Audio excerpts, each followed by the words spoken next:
Stuckler right with me here. We're going to be talking about the good, the bad, the ugly, the difficult, what mistakes you might make, the things you should do, and how to prepare for a job interview.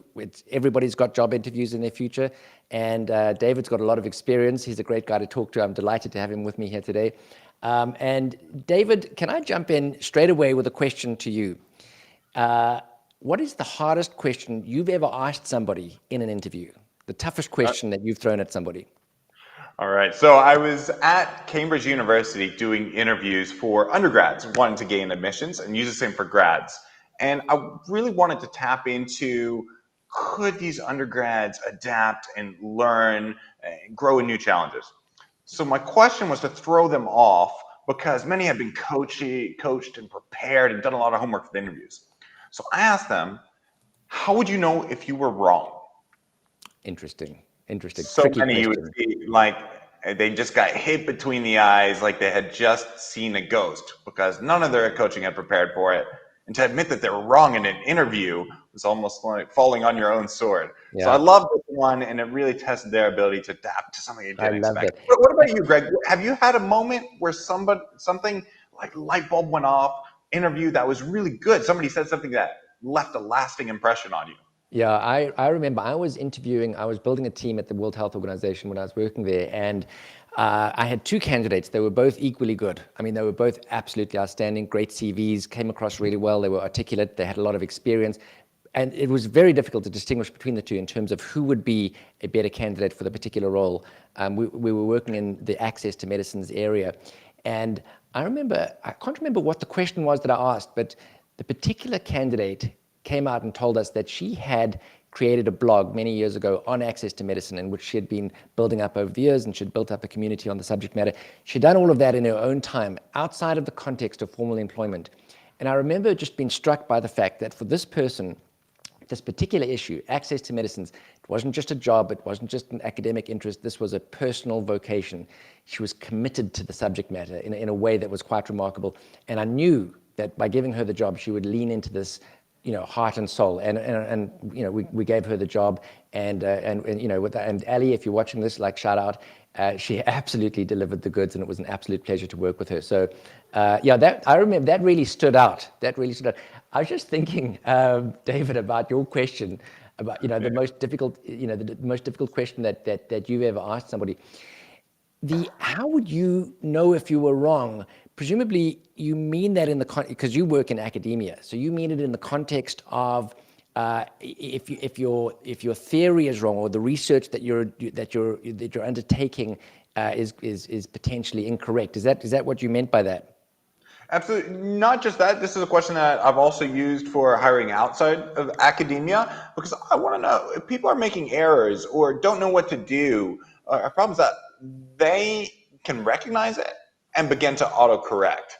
And it really leads to a conversation, Greg, that I want to talk about some of the biggest mistakes people make. What mistakes are you going to make in your job interview? And hopefully by the end of the session, you're not going to make them. And one big one already get into is when people are asked a question that they don't know the answer to. Yeah. How do they respond? That's a tricky one. So often you're in a situation in an interview where across the table, somebody who knows more about the subject than you might be coming in at an entry, junior level, and that can make it hard to find your feet and make you want to impress them in ways that might not be the best. So I'm excited to talk about I'm looking forward to that as well. Actually, and just in the preparation for this talk, David and myself were talking, and he was saying, look, he's going to talk a lot about the things not to do in interviews. I'm particularly interested to hear what he's got to say. I'll tell you why. In public health in Ireland, they're restructuring public health, and so all of us working in public health are going to have to reapply for jobs. So this is all very relevant for me. I will be applying for jobs in the not too distant future here in Ireland, and so preparing for interviews is something that's upfront and personal right now. So I'm looking forward to learning from you, David. So just quickly, before we carry on, a big thank you to UCC, University College Cork, for providing finance and support for the channel, and in particular for the creation of this particular live stream. UCC provide both a BSc and a master's degree in public health. I'm in Ireland. I know the people running the program, and they are absolutely outstanding. The program is world class. It attracts a very high caliber of student. So if you study at UCC, you will be interacting with extremely high caliber students, and they will be your professional network for life. So highly recommended. Go check them out on the internet. I can't speak highly enough of them, because I know the people that run the program. They're absolutely world class. Okay, that said, David, before we carry on, do you want to just give a little bit of background? You've got, and I'm going to hit the little caption thing here, you've got a Facebook page and you've got a program that supports, well, tell us about your Fast Grad track.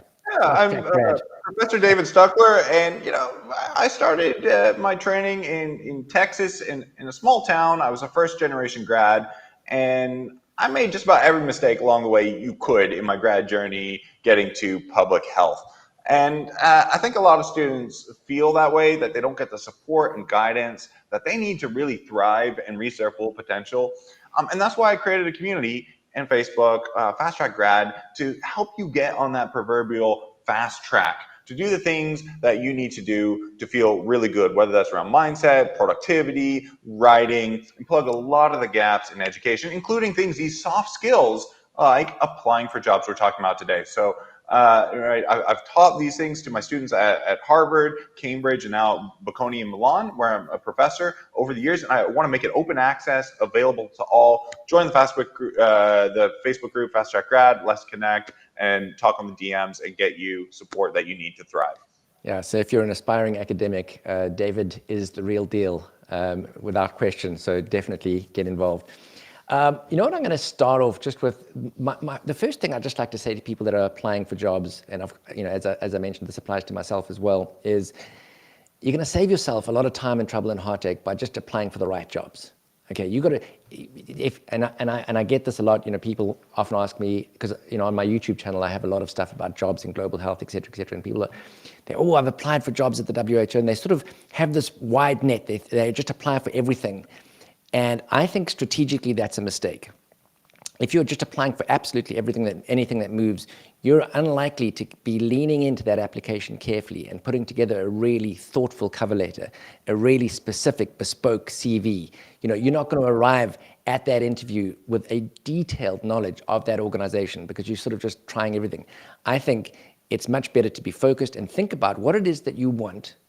Okay, and in that sense, you've got to think about subject matter. Am I interested in HIV? Am I interested in access to medicines? Am I interested in non-communicable diseases? Think about location. Do I want to work in Africa? Do I want to work in an industrialized country in a big city? Do I want to work out in the sticks? What do I want? What kind of role do you want to play? Do you want to work in monitoring and evaluation? Do you want to work in program implementation? Do you want to work in academia? Do you want to work in advocacy? Do you want to work in management? So what do you want to do? And then the type of organization. Do you want to work in a non-profit? You can work in the private sector. And there's nothing wrong with that, by the way, getting a job in the private sector. I think very often in public health, we think of the private sector as a little bit like, stay away. There's a lot of good stuff coming out of the private sector. There's public-private partnerships, which are amazing. Figure out what you want to do. That's not always that easy, by the way. I still want to figure out what I want to do when I grow up. But the closer you get to knowing what it is that you want to do, the more likely it is that you're going to actually put together an amazing application because you're going to lean in hard. And just a quick question, David, in academic circles, how much easier or more difficult is that? Because presumably you wanting to apply for jobs and line up with respect to subject matter, but also the kind of team and the kind of research that's getting done. I mean, how do people kind of find that Venn diagram? Is that an easy thing to do? Is it a matter of luck? How have you done that in the past?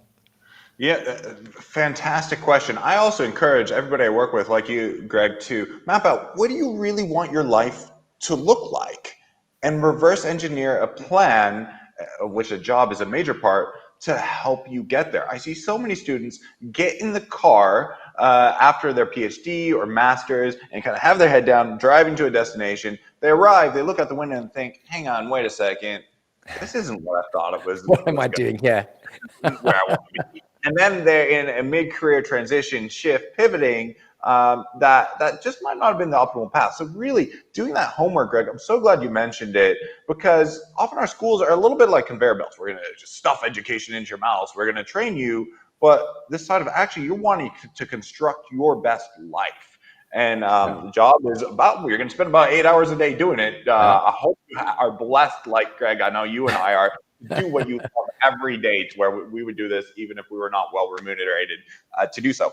So I think some people do have very variable experiences depending on where their mentor, if they have a mentor, you really need one. If you don't have one, points them to, and how well they're prepped for that next step. The academic path, we could talk a lot about this, is going to be a little bit different preparing for an academic interview. Some of the guiding principles are the same as you might be going to a postdoc and try to get on a tenure track kind of line. So there's definitely not luck, but a lot of hard work that goes behind the scenes that sometimes people paint themselves as effortlessly glided one success to another. But there's a lot that goes in. Yeah. That's for sure. That's for sure. You know, something, and again, just in the build-up, and I've got a couple of little points that I'm going to make in the build-up to, and I think where this conversation is going to get really interesting, David, is when I start asking you about mistakes that people make in interviews, because, you know, and I know that's something you've thought about, and I think that's going to be really juicy. So if you're watching this, stick around. There's nuggets to come. But just on the theme of making sure that you apply for the right job, and I'm also just going to emphasize network like crazy. So think of your interview and your application for jobs as part of a bigger process. You're thinking about your career, and a big part of identifying those right job opportunities is going to be about your professional network. Even knowing about opportunities that are out there is often going to be a function of who you know, who you're in contact with. They will be recommending to you, hey, look, there's a good job, why don't you apply for that? You might find, and this has happened before, that, you know, if you network broadly enough, every now and again you land up, you know, on the other side of the desk being interviewed by somebody that you know very well and that knows you very well. And let me tell you what, that doesn't hurt at all. You know, because you know, you're going in there and that you're already a bit of a known quantity, which is a good thing. So network like crazy, play the long game. People often ask me, well, how do you network? And I'll give you this is the 10-second answer to that, in my opinion. Right? Identify leaders or people that you'd like to be in contact with in your area of interest. That's not too difficult, right? You can find them on LinkedIn. You can read their papers. It's not too difficult to get in touch with someone. You can go onto LinkedIn. You can find them. You can send them a message, right? This is my advice. Make that message short. If you send them a long message, they're not going to read it, or they're just going to be annoyed. Send a nice short message and include in that message a little question that's not too difficult to answer, because you're giving them something to respond to. And if you really want to play the game, let's say they've written a paper, read their paper and ask a question about their paper. I mean, just demonstrate an interest in the work that they've done. Ask a really carefully thought through question, and or ask for some advice. You know, people like to be the hero, and believe me, 9 times out of 10, you're going to get a reply. You know, if you formulate the question quite nicely and you keep the message to them kind of short, and then you've got a relationship. Even though it's tenuous, it's just you've got some kind of a connection with the person. You're not emailing them saying, "Can I have a job?" Because the chances are, at that point in time when you're asking that question, they don't have a job to give you and they don't know you. So what kind of answer are you expecting to that sort of question? Rather, form the relationship, get in touch. Then don't bother them with 1,000 emails after that. Just keep in touch maybe once every 6 months, send a follow-up, something. Allow your network to grow, and with time, believe me, that expanded network pays dividends. So expand your network like crazy, play the long game. Now, let's talk about, and one more thing that I was just going to say is know everything about the organization that you're applying for, too. David, I imagine that you've done this very well, because you've been in academic circles. You'll have gone in there really understanding the job. On this. I want to bookend that point about networking. There's a cliche that most of your job opportunities and connections are going to come from your second order contacts. It's not just those. And you can think about your networks on Facebook, LinkedIn, and socials. It's right at the second order. Reflecting personally, that's been really true for me. Not my closest connections like Greg, but Greg's friends, who I then get in the link to or find a network about. So in a way, by establishing your network, just these few connections can really multiply, because you're putting on the radar who you are, what you do, so that when you've got a mastermind like Greg, who happens to be looking for the right in that role, I say, by the way, I have this great person in my network. And this really lubricates the job market, oils the hinges, and helps get matches in the right place. So you want to get your name in people's minds when these opportunities start to come up. So I think of it as kind of planting seeds. You may not have a big ask from your network right now, but you do want to be, hey, I'm doing this fantastic stuff, and just get your name on the radar. I like a lot what Greg said too, keeping it short. I also have a principle that I have a great series on how to find mentors. You might have some strategic people you want to link to. I have a great video training on that in the Facebook group. So check that out on mentors. Let me know. We'll link you up with it. But really, I like a principle is to make that message about them. And that gets people's attention. And Greg, you said an article or something. How can you? So many people. I even have an I to you ratio that I calculate when reaching out to people.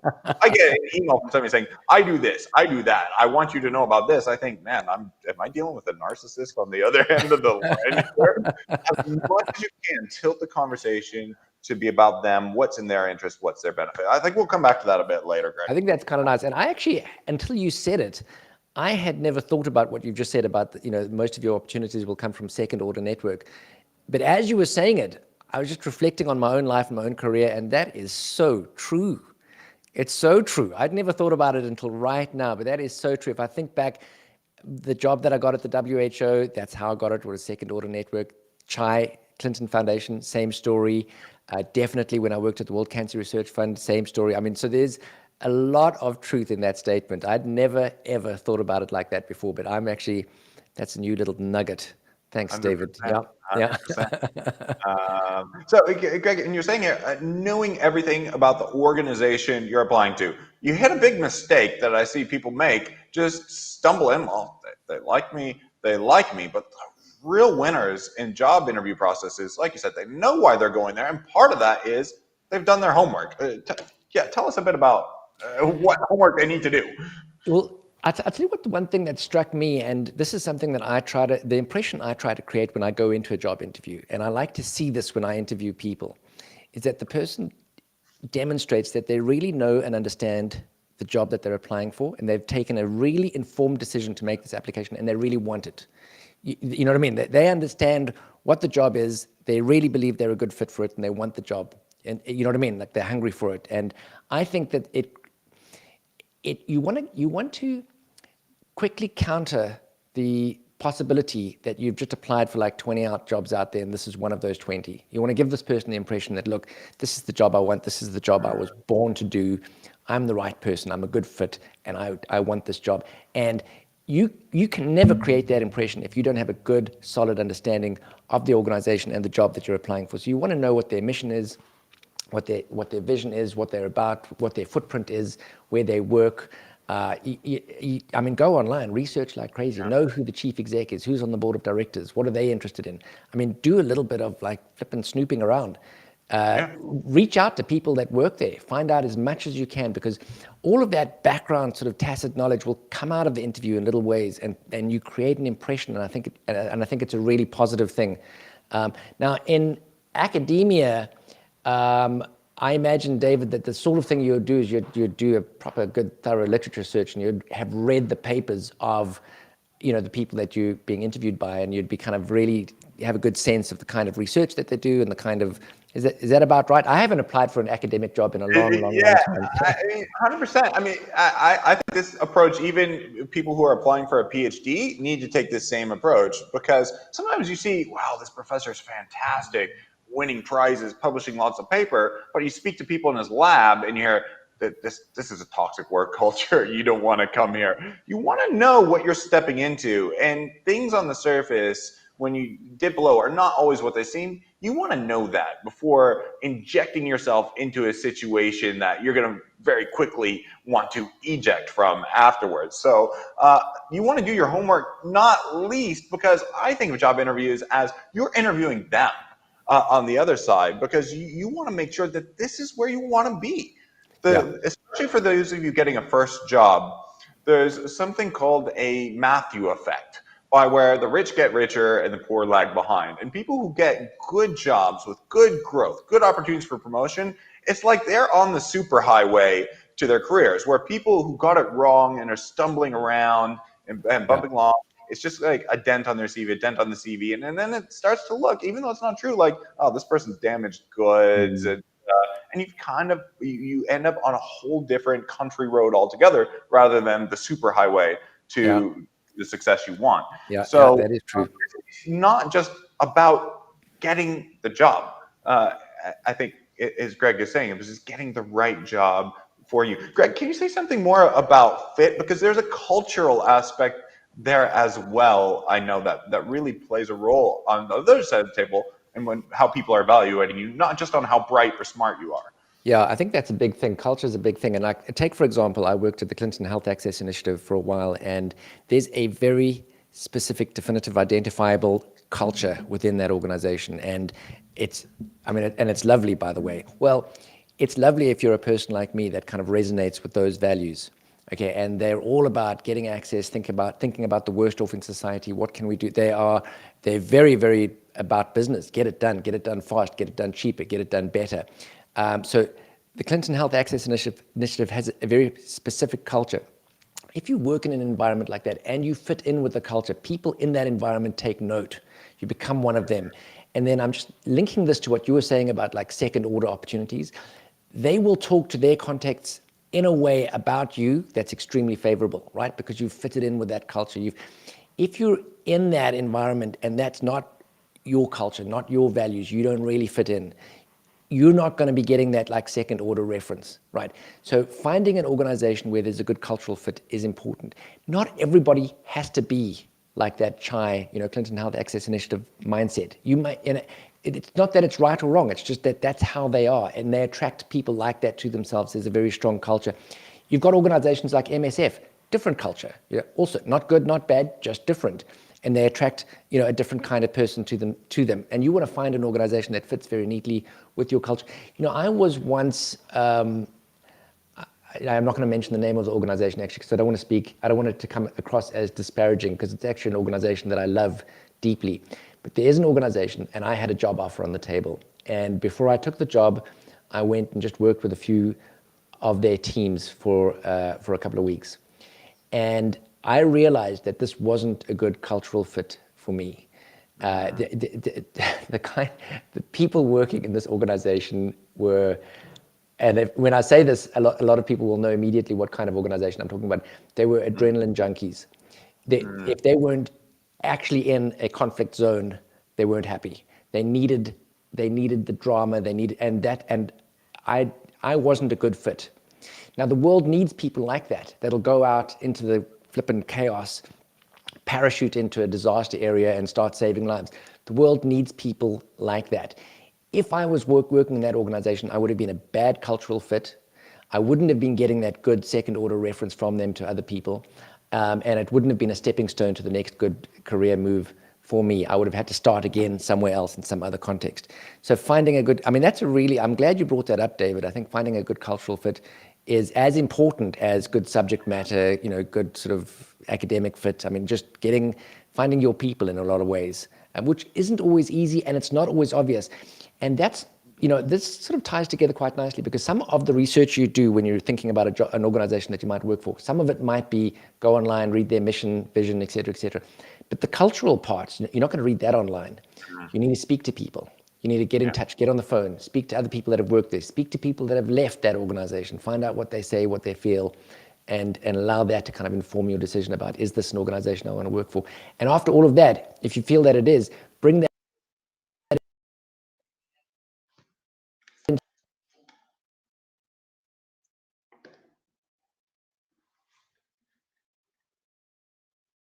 the conversation in the interview. Say, I like the culture of this place. Just about publishing papers, but it's about do you fit into the ethos of what it is that we're trying to accomplish with our papers? 100%. There are different, especially in academia, you'll have different camps that emerge in fields. People who have a vision and a research agenda for what they want to do. And I've seen researchers, for example, some people do think that to deal with alcohol, you need to cooperate with the alcohol industry. Personally, I think there's a fundamental conflict of interest. If somebody applies to my team saying, I really believe collaboration with the alcohol industry is key, you can be fantastic at what you do, you're not going to fit with our team intellectually. You're just going to push swimming upstream, and you're looking in the wrong place. So you do want to also be aware of what agenda you, especially as an emerging academic, you're wanting to grow a branch of the field that you're known for. And I ask my students, what do you want to be known for? And you want to find an institution that's going to support you to build yourself into an intellectual leader in that space. That is a lovely question. What do you want to be known for? David, you're full of nuggets. Full of nuggets today. Except all flattery. Thanks. That's why we're doing this together. We always learn a lot from each other on this program, Greg. But that's really true, because I don't want my students to just be a part of somebody else's ship. And there are, in the academic world, assistant professors, sometimes called assistant professor for a reason, because they get dumped on.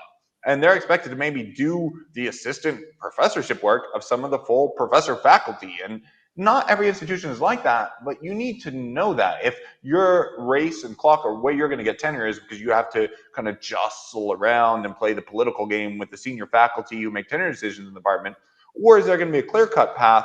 They're going to give you space to breathe and actually encourage you to grow in what you're good at, what you're passionate about, and what got you into the field and making a difference in the first place. Interesting. And David, we're going to get to your list of what not to do in an interview in a second, and I'm desperate. I'm actually so keen to get to that. That's what I want. You're so full of nuggets today. I want to like that's it's so fun. Yeah. What mistakes are you? What mistakes can you make? But before we get there, this is another one of the do's. Before we get to the don'ts, another one of the do's is read the terms of reference carefully. Right? You want to read the job description very carefully, and then for the competencies that are described in that job, in your preparation for the interview, you want to create a narrative around each of those competencies. And the narrative should look something like this. And this applies to this is kind of, in public health, this is what we'd often look for. I would like to see you say, this is the problem I was faced with, and the problem needs to somehow connect in with the competency that you're trying to demonstrate. This is what I did. Okay, it's got to be, this is what I actually did. You got to have demonstrated that you did something, not that you thought about it, or this is the problem, this is what I did, and this was the result, this is the outcome, this is how that it translated into these outputs. And then here's the nugget. You want to talk about how you would apply that competency to this job, right? So you want to demonstrate, I understand what the outputs of this job are, what the requirements of this job are.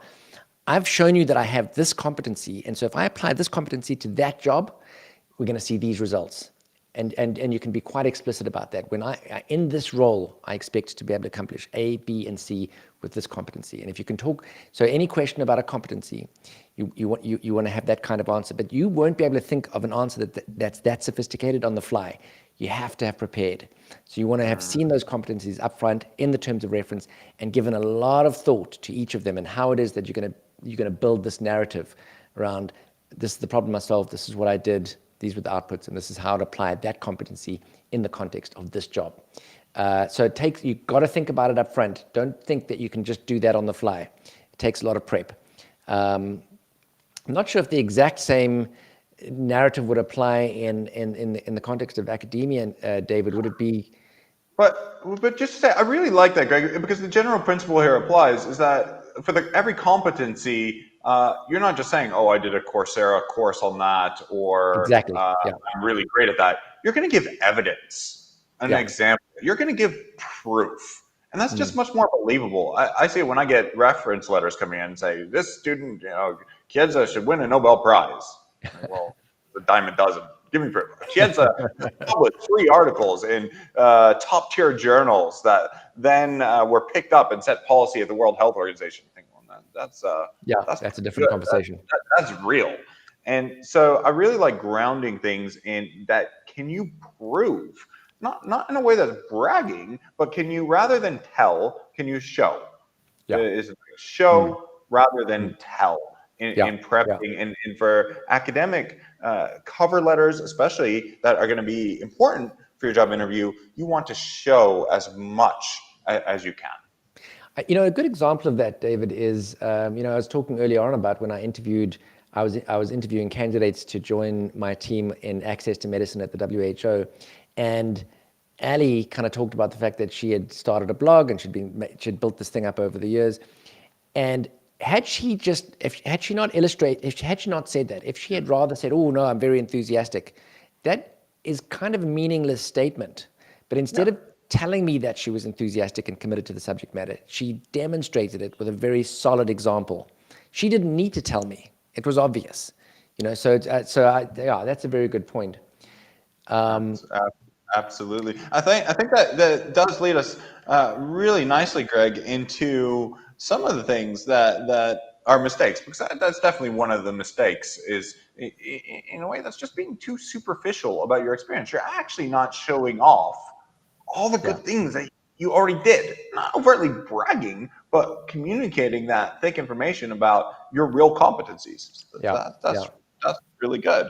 Um, I do want to talk about some other mistakes, Greg, and I don't know if you want to jump in on these. Some of these are going to be colored a bit more by the experience of my students who have done academic interviews and their successes and bumps along the road, and mine personally. Okay, well, you tell us about some mistakes. I'll tell you which ones I've made. Okay. Okay. All right. Okay, I want to talk about the first mistake, and that this happens so often. Not silly mistakes. I've had some people's cell phones go off in interviews. That's definitely a bad mistake. I'm hoping you guys will not make those silly mistakes. Those are quite embarrassing. But one comes back to what I mentioned earlier, that when you're in an interview, you often can feel a bit intimidated. And you might not feel fully confident, especially if across the table you might have a CEO or you might have a really renowned academic interviewing you. And the temptation is to try to impress them. And they may ask you to describe your work or talk about a topic, and in trying to impress them, you make the mistake of slipping into using fancy jargon Yeah. that they could just poke holes and see right through. That this is not making a whole lot of sense. So in Okay, an I've effort made to that mistake. you What actually just stick to try. that? I've done that. I've done it. So first possible mistake you can make, I've done it. I can think of examples. So You've done that. I can think of examples of myself too, where it was earlier on in my career, and I was just trying to hide my inexperience yeah, through fancy word, and it was just like smoke. It was just you could easily just push it away and see through it. The second mistake is, and this is often related to that, is you often might get a question that you don't know the answer to. yeah, And so many people starting out, they are afraid to admit that kind of weakness. And so they just try to effectively just bullshit a bit. And I think all of you know a bit, sorry for the language, but that trying to say, and deflect the topic or come up with something. The simpler route is just to say, I don't know, but I yeah, can find out for you. yeah, yeah, And yeah. that just shows that you know what you don't know, and you're willing to take the steps to be an action taker and motivated and figure it out. Yeah. This is where I would find out. Well, this is how I would solve the problem that I don't know the answer to that question, if that makes sense. Yeah, yeah, yeah. That's quite nice. Yeah. The other thing is, I think, if you get a difficult question like that, like the interviewers, for the most part, aren't intending to trip you up. And if they ask a question, and some of the time you don't know the answer to the question because the question's been asked in a way that's a little bit ambiguous, and and if you just point out the fact that, look, like, I'm not quite sure what the answer to that is, on that subject matter, this is what I can tell you. And if you're going way out of line, they'll kind of guide you back. Look, for the most part, interviewers want you to do well. They want to see you put your best foot forward. They want to see the best of you so that they can compare the best of you with the best of the other candidates, right? They're not wanting to trip you up. Yeah. So I think if, as David says, if you get a question and you don't know the answer, just be very frank, be very comfortable with that fact. You can highlight aspects of the question that you found interesting and what you would do to try and address that fact. And I think that that's fine. I can't remember being in an interview where I was asked a question and I didn't know the answer, and I was honest enough to say that I didn't know. I probably went down the line of trying to bullshit them a little bit, to be honest. I mean, I'm guessing, but I think it's a really good principle, is to be honest, be yourself, and that'll come across. That's going to stand you in good stead. Yeah. It Okay, links to more another mistakes, David. area. So far I've done both of the things that you've said you shouldn't do. Okay, I've definitely done both of them. let me So do keep another going. one. This is a big mistake I made in some of my first job interviews. I remember when I was on the academic market. I was interviewing for. I made this mistake interviewing for a job at Yale, and it has to do with being aware of your surroundings and a bit of the culture, the environment you're in, who you're talking to. So often in academic interviews, you'll meet one-to-one with lots of different faculty. And some of you, I know in this channel I'm watching right now, are incredibly talented, which is fantastic, but it also poses some threats. You need to be aware when you go to these interviews that there are people on the other end of the table who may perceive you as a threat, who may be concerned that you're so good that you could make them look bad. And I was in a world where I believe, hey, best person gets the job. I'm going to show all these great things that I can do, not realizing that at the other side of the table, that I had some people who thought I could hurt their chances to get tenure. And the principle here that you often encounter is that second-rate people hire third-rate people. Second-rate people are the ones who are looking up and seeing people who are better than them, more talented, and feeling insecure and intimidated. And they're very reluctant to hire somebody who they think is going to be stronger than them. So you need to be very aware that you're not perceived as a threat. And the way you can address this is by going into each and every interview and interaction with the idea of how can I make this person see benefit to me being here? Can I find a win-win, an area of convergence where they will gain from hiring me? Maybe that's from in academics, it might be from co-authoring papers, joint grant proposals, helping push the faculty in a direction that they want to go, something. So as you're doing your background preparation, the cultural fit, and figuring out who you're going to speak to, try to find those points of intersection. So at the very least, you're not coming off as a threat. So you want to be saying, this is how I will compliment you. By hiring me, I'm going to make you look good. That's the underlying message. It's interesting you were talking about like second-rate people hire third-rate people, and I heard a similar principle that takes the idea slightly further. The way it was framed to me was, if you rank people from a 0 to a 10 in terms of competencies, like they were sort of saying, 5s and 6s look for 3s and 4s. But 8s and 9s look for 10s. You know what I mean? So totally, like very competent people that are confident and comfortable in their own competency aren't threatened and look for the best possible candidate that they can possibly get, because they know that that's what's going to make the team stronger. People that are a little bit kind of off balance and not quite sure about themselves suddenly might feel threatened by a very strong candidate. And if you're in that situation where you're the candidate and the person that's interviewing you is a 5 or a 6, the message you want to give them is, I will compliment your work. I am going to make you look good. That's the message. And that's an interesting point. Okay, so more mistakes, David. I like that a lot. Greg, could you say, I see you have prepare opening closing statement. That actually links to a very important mistake. So I think. Okay, let's jump in. Tell us the mistake. No, pick that back up, because I know you prepared something on that. Well, all I was going to say about this is, and actually before we went live, David and myself were talking about this, and he was saying like, that you can sandwich things. You want to create a good impression at the beginning and a good impression at the end, right? And everything in the middle, probably doesn't matter too much if you can get those two things right. But usually at the end of an interview, there's an opportunity to say something that's off-piste, right? That's not a response to a specific question. And they'll often give you that opportunity by saying, do you have any questions for us? And if they say, do you have any questions for us? You don't have to have a question. You can have a question. There's nothing wrong with that. You may have one. But you can use that to have something that you've already prepared up your sleeve. You've got it ready, a statement that you're going to make. So they say, do you have any questions for us? You could say, look, I don't have a question, but there is something I'd like to say, right? They're not going to stop you there. They're going to let you say it. And then that gives you an opportunity to kind of say the things that weren't part and parcel of an answer to a question that they've asked you. You might want to say, look, I've got an excellent work ethic. I know the subject matter. I'm committed to what you guys are trying to do. I get on well with colleagues, And if you employ me, I'm going to flip and knock this out of the park. You can say that, and then the end of interview, thank you for your time, high five, I'm out of here. There's nothing wrong with that, and there's nothing wrong with actually building in a little bit of emotive language and letting them know that you're hungry for the job, that this is something that you're really committed to, and you may not get an opportunity in standard answers to standard questions to make that impression. So I do that at the end of an interview, when they say, have you got any questions? I never ask a question. I've always got a statement, and it's always a statement that I've prepared very carefully up front. And it's a statement that goes something along those lines. I want this job. I think I'd be great at it. You know what I mean? Say the things that you want to leave in their minds. Okay, so David, hit me with a mistake.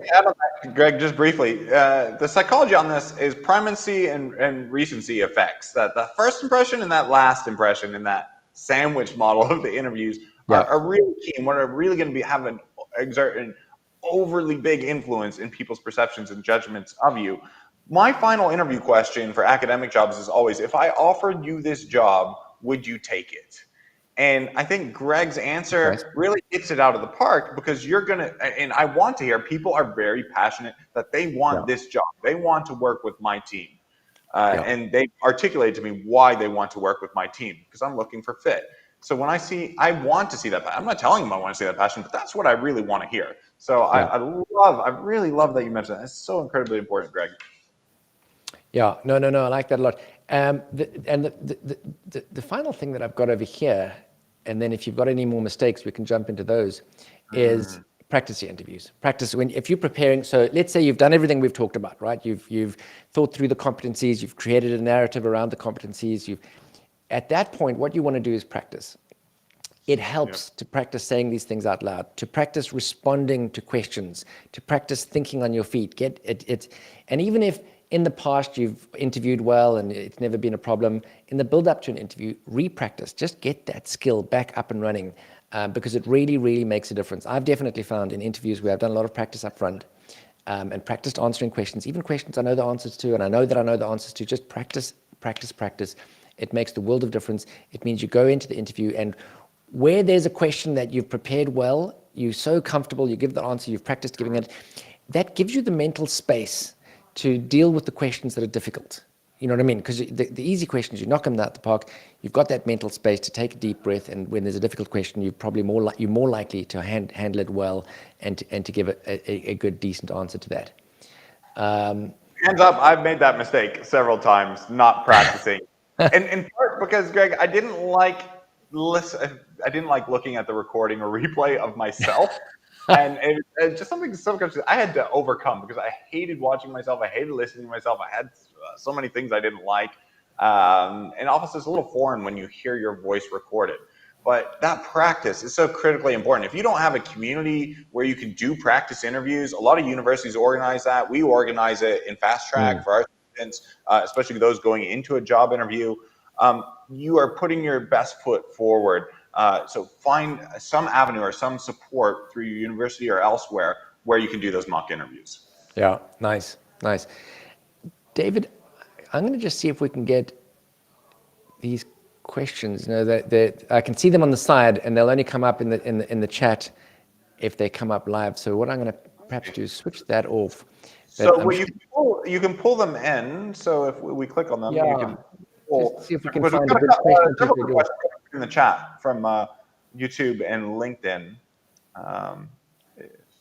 Hang on, I've got to change glasses for this. While you're working on that, Greg, let me pull one of these questions out. Yeah.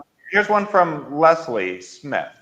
Are there any do's and don'ts for the short presentation within the interview? So I think that's a really good question, Greg. Right at the beginning, if you have an opening statement, I know that's one you've thought a lot about. Okay, so I've got a slightly unusual view on presentations. So, well, it's not that unusual. I've got a big don't. This is what I think is a big mistake. Okay, don't prepare slides with lots of words. This is my reasoning. And this is for interviews, but this is for presentations in general. People can't focus on you and listen to what you're saying and read your slide. They're going to do one of the two. If a wordy slide that they're reading and you're reading to them is lazy, right? It means you don't have to kind of be comfortable with the subject matter, that you can just speak about it. Instead, what you've done is you've written out what you want to say and you're reading it to them. It's lazy. It doesn't create a good impression. There's just a million reasons. Like, the human brain has evolved to pay attention to eyes, right? If you're looking at eyes historically over the millennia, it means that something's about to eat you, you're about to eat it, it's been thrown at you and you need to avoid it, or you may be an opportunity to procreate. But that's what's happening. Your brain is primed to pay attention to eye contact. And when you're making people read a slide, you're taking their attention off your eyes, which our brains are primed to pay attention to, and you're saying, look at the slide. The other thing your brain is primed to pay attention to is three-dimensional moving objects, right? And because, if a rock was being thrown at your head, historically you needed to get out of the way, right? So our brains are primed to pay attention to eye contact and to pay attention to three-dimensional moving objects. A slide with words on it is the opposite of that. It's no eye contact, and it's a two-dimensional static image, and you're sending a message to the brains of the audience: look, there's nothing to see here, go to sleep. So wordy slides, big mistake. One or two slides with something visual that complements what you're saying is fine, but bring their attention to you, look them in the eye, and talk from the heart. That's what I would do. I'm a huge anti-PowerPoint person. But I'm slightly biased. Like, I'm vehemently anti-PowerPoint. Like, I think the rest of the world is probably, somewhere else on the spectrum. Greg, I'm right there with you. I think PowerPoint's just been the death of interesting, engaging presentations and great thought. I would just add, keep it short. What I've seen so many in a fit of nervousness ramble on and on and on in their opening statement, and to me it just shows a lack of situational awareness and a person who's not able to connect with people across the table. So make sure if they give you a time limit, you stick to it, or very close to it, or a shorter, I find, is better. Okay, here's a question. How will I answer if someone asks me, what field you think you will excel in public health? So where do you think you're going to do really well? If that comes up in an interview, my short answer to that is, have thought about that before you go into the interview, right? So give some thought up front about what you're passionate about, where your strengths are, where you think you can add value. What is your value proposition? Give that a lot of thought, so that in an interview, and actually that's the kind of question you want. Like, that is a dream come true question if you're well prepared, right? So if you've given all of that a lot of thought, like, what's my value proposition? What will I really bring to the table? Give that some thought, have a nicely prepared answer for that. And then if this question comes up, you knock it out of the park and you say, listen, if you give me this job, this is how I'm going to add value. This is what I'm going to do. This is what I'll do really well. The answer to that question is be prepared. Have an answer to that up your sleeve and ready, because and if that doesn't come up, turn that into your closing statement. Find a way of building that idea in. David, I'm just looking at other questions. I like that. Yeah, we've got another couple good ones that just came in. I don't know if you could pull one of them up for us, Greg. Okay, I'm just trying to. Everybody can see. I'm just going to click on one which I haven't even read yet. I'll read it on the screen. So I love this question. Is it, and this speaks earlier to about the fancy jargon being able to say, I don't know. Is it fine to be completely natural and honest in the interview, or is it advisable to fake a few things to impress the interviewer? Look, if you know that you're not a morning person and the job wants you to be at work every day at 8 in the morning, I wouldn't go say, oh yeah, I have a habit of running late to morning meetings. I wouldn't say that. That's not a degree of honesty you need. But you don't want to fluff things or fake things, because then you could be trying to force kind of that cliche of like a round peg into a square hole, that there's just not a fit. You're trying to force it in. And if you could get the job, you may come to regret it later. So I wouldn't fake things to impress the interview. It's a bit like lying on your CV as well. You run the risk of being somebody seeing through that, and you could really tar your career if you do something dishonest. So I would always be transparent and as honest as possible in the interviews, and that if you keep that as a North Star, you're usually going to end up in a good place. And when you don't know, don't be afraid. Have the confidence to say that you don't know and you can find out. So thanks for asking that, Joanna. I think that's a really, really nice question. And the truth is, look, in the interview, as David said, if you pull the wool over their eyes and you get the job, and they then discover that in actual fact, the way you presented yourself in the interview wasn't quite, completely upfront and honest, you are creating a problem for yourself that will be very difficult to untangle yourself from. It's a really good question, though. I think, look, in an interview situation, if you ask something and you think to yourself, look, there's one of two ways I can answer this. You could be as honest with them as to say, look, I'm going to put my best foot forward here. You know what I mean? Like I'm going to, and you can give an answer that kind of presents yourself in the best possible light without being kind of, dishonest. It's a good question. That's a really good question. Thanks for that. What is the best way to tackle the question? Okay, here's a good one. That's a really good one. What is the best way to tackle the question? Can you tell us about your shortcomings? I got a version of this question when I was interviewing at the Clinton Health Access Initiative. It was kind of quite a senior job. It was for a job as a director. So I knew that some of the interviews would be tough. And when I got interviewed by the chief operations officer, he said to me, look, I want to know about your shortcomings, but don't dress this up. I don't want to hear about some strength and you're going to frame it as a weakness, like, oh, like I work too hard, or like I'm too, he said, I need you to be completely frank and honest. And he said, I want you to answer this question in a way, I want you to tell me what people that don't like you would tell me about you. So don't dress this up, because if you bullshit me, I will know. And in a sense, he was actually kind of asking me, look, how honest are you going to be here? I want to know that in a conversation with you, you're going to be upfront, you're going to be honest. We're not worried about you having weaknesses. If we want to know that we get what we see. You're going to, and this kind of in a lot of ways relates back to Janesh's question. About honesty. What do you think of this one, David? Yeah. So my first impulse, though, is to do what you just said, Greg. Is to talk about a weakness that's actually a strength. That is the conventional response. I mean, I think your interviewer, I really like what he asked, was in a way asking a different thing, trying to suss out how honest and upfront are you? And in a way, he was trying to get a different question. But the conventional response is to say things like, I'm not patient because I really like to get things done and I'm such a hard worker. That's the conventional kind of deflect and reframe to this question. So I generally, look, I mean, personally, I think if we all reflect, we have many areas for development, many shortcomings, areas for growth. If you are going to pick one, don't pick one that's going to just be irreconcilable in the eyes of the interviewers. Like, yeah. I'm really bad at working with people. Like, no, dude, you just don't want, even if it's true, you need to work on that and do something about it. But don't put that. Work on that in your own time, yeah. So I'll appreciate the honesty and not give you the job.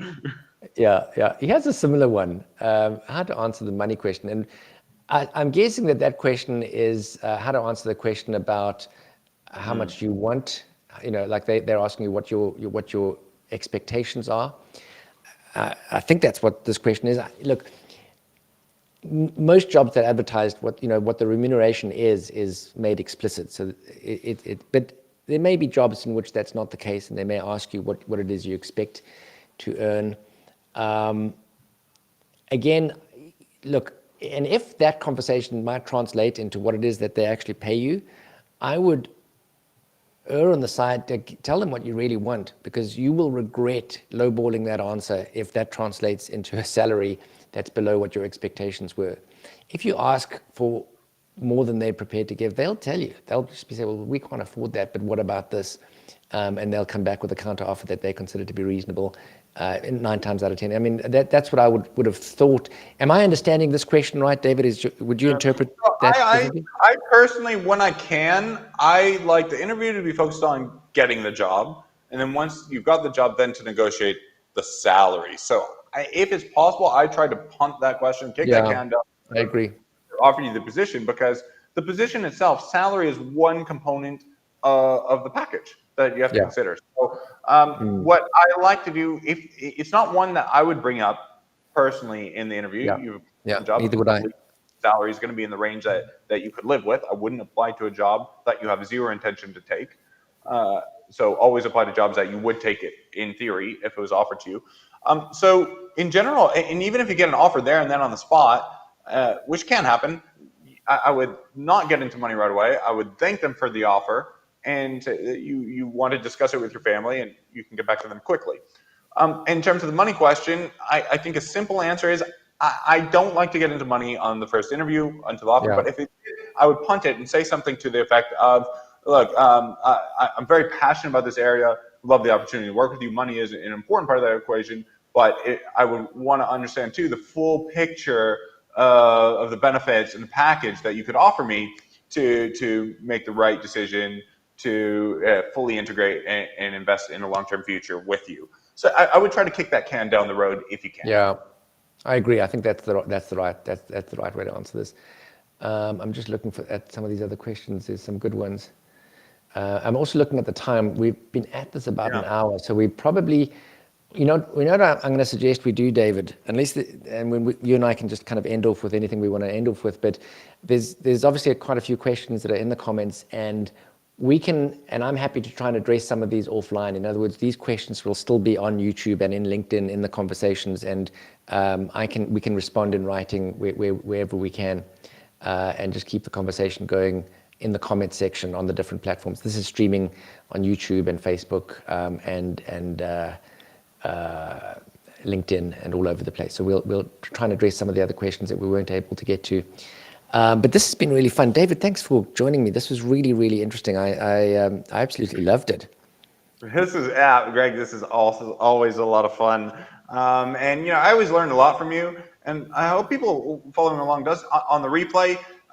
Reach out, contact Greg or I. Happy to follow up with you, Greg. I know you've got a fantastic membership site where you actually work with people, helping them find the right jobs for them. And I know that can make a tremendous difference to getting on that right career path that can not just be about that job, but your whole career trajectory can be forever changed. I just want to say as well, a bit of shameless self-advertising. We have a fantastic community. Would love to see you be a part. We're right now doing a systematic review training session, step by step, to help people get to their first publication in under 2 months in a high impact peer reviewed journal. You're not going to want to miss that. And Greg, I'd love to do a quick, if we got time for it, a quick recap of kind of the 5 nuggets that I've taken away from this session for preparing for Okay, hit me with the 5 nuggets. First one, make sure you got a setup to do a mock interview. Practice. Nice. 2, do your homework. Make sure it's the right job, the right fit. Know who those people are going to be on the other side of the table.